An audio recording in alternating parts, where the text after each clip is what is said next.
നിന്റെ ഭാരം കർത്താവിനെ ഏൽപ്പിക്കുക, അവിടുന്ന് നിന്നെ താങ്ങിക്കൊള്ളും.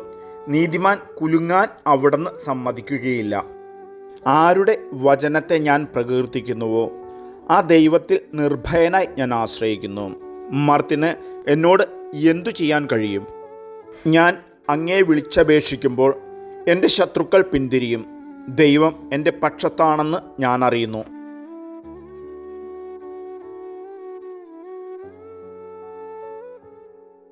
പരിശുദ്ധ കന്യകയെ, അവിടുന്ന് അങ്ങേ ദിവ്യസുതനെ പ്രസവിച്ച് ഒരു പുൽക്കൂട്ടിൽ കിടത്തിയല്ലോ. അങ്ങേ ദിവ്യകുമാരന് മാതൃസഹജമായ പരിലാളനകൾ അർപ്പിക്കുവാൻ പോലും സാധിക്കാതെ അവിടുന്ന് വളരെ ദുഃഖിച്ചു. അങ്ങേ കരതാരിൽ ദിവ്യശിശു പൂർണ്ണമായി സംതൃപ്തി അനുഭവിച്ചു.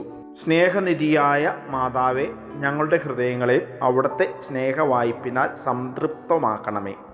പിതാവായ ദൈവത്തിൻ്റെ പുത്രി, പുത്രനായ ദൈവത്തിൻ്റെ മാതാവേ, പരിശുദ്ധാത്മാവിൻ്റെ മണവാട്ടി, ഞങ്ങൾക്ക് വേണ്ടി പ്രാർത്ഥിക്കണമേ.